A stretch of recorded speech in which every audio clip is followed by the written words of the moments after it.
سنتحدث أكثر عن موضوع الرعاية الصحية. معنا في الاستوديو الرئيس التنفيذي لمستشفى كليفلاند كلينك في أبوظبي الدكتور جورج بسكال هيبر. مرحبا بك دكتور، شكرا لحضورك معنا اليوم.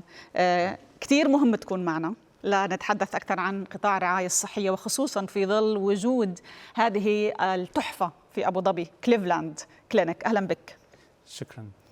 أنا بحكي شوي عربي، بفهم الأسئلة، بس ليكون أجوبتي أكثر دقة رح أرد بالإنجليزي. ما في مشكلة، المترجمة معك. المهم أنه نستفيد من معلوماتك. الحقيقة أنا بيهمني بلش. نحن بشكل عام بالعالم العربي بالتحديد الخدمات الصحية البعض يعتبرها أنها دون المستوى. جاء مستشفى كليفلاند كلينك لأبوظبي ليضع ربما ستاندرد جديد في الرعاية الصحية. قديش مهم هذا المستشفى ليرفع مكانة الرعاية الصحية في المنطقة، وقديش ذلك أثر على اقتصاد أبوظبي؟ Thank you for your question. So in March we celebrated our 10-year anniversary for Cleveland Clinic Abu Dhabi. Cleveland Clinic Abu Dhabi's vision, as it was set by the leaders of this country, was to bring world-class care closer to home to patients in the UAE and in the whole region. And what we've seen after 10 years of care, not only were able to provide world-class care to the patients here and not having them travel abroad to get complex care, but also we started seeing patients traveling from around the region and across the globe to Abu Dhabi to get their complex care. Last year, for example, in 2024, we saw 10,000 patients that traveled to Abu Dhabi to get their complex care.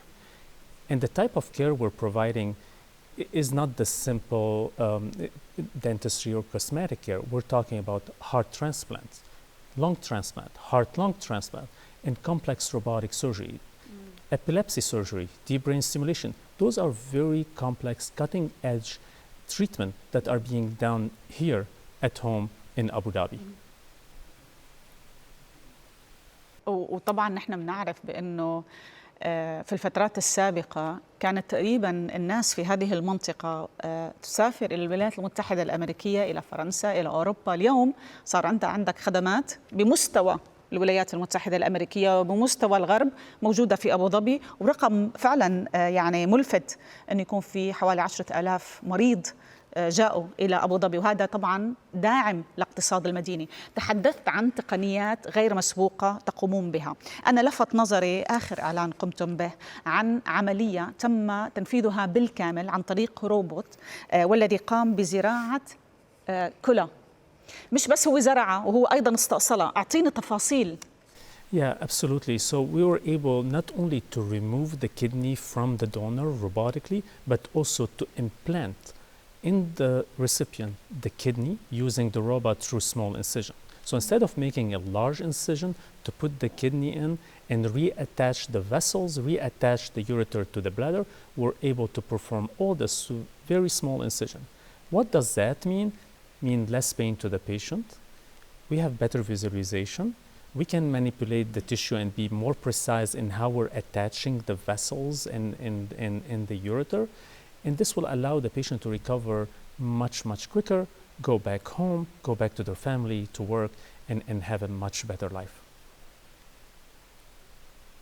كيف المريض اليوم؟ Patients are doing great. Patients are doing great. But not only this, this also allows us to push the boundaries even further.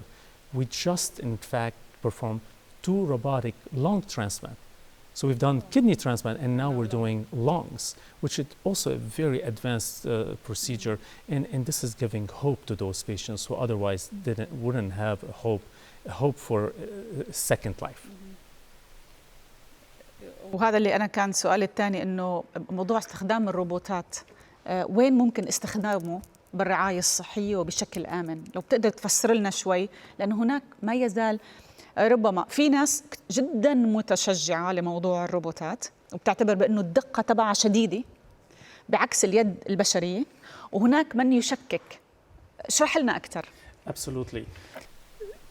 So the robot will only reproduce the movement that the surgeon is doing outside of the patient. Those movements will be reproduced on the inside. So instead of the surgeon putting their hands, for example, inside and move their hands, now they can do those movements outside. The robot will reproduce them through small incision inside. So the robot won't be working on its own. It will just translate the movement into the inside of the patient. Will also allow us to have a better visualization. So the vision is magnified almost 10 times. So by having better visualization, better precision of the movement inside of the abdomen, we'll be just able to manipulate what is needed and spare any trauma to the surrounding tissue.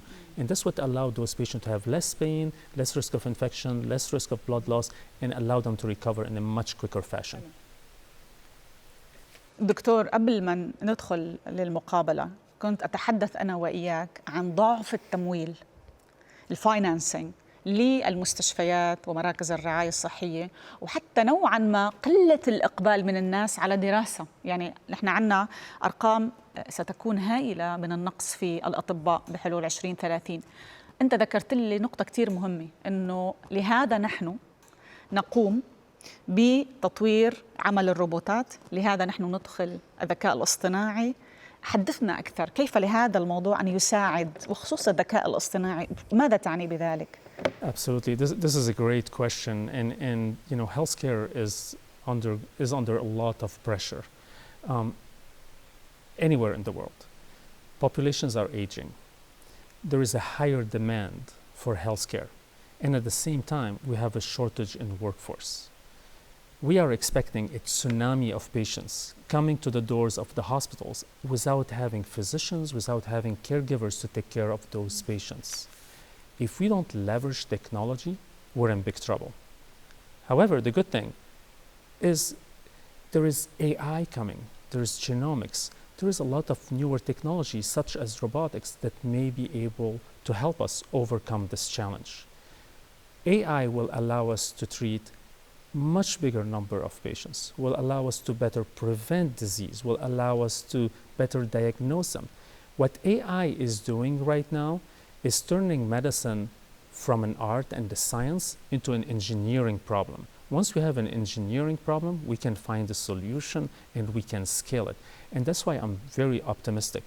I'm also optimistic and lucky because Cleveland Clinic Abu Dhabi is the only hospital that is part of an AI company like G42. We're in a country that is AI focused. One of the top probably 3 countries in the world where AI is a national priority. And this is going to transform healthcare, is going to help us prevent disease, diagnose disease, and better precision into the treatment of those patients. أنا بدي ركز على الشق الاقتصادي، ولكن قبل ذلك هناك أيضاً إنجاز لكم، وهو الهيفي آيون كانسر تريتمنت الذي يعتبر خرق في علاج السرطان الذي يعتمد على المعالجة بالآيون.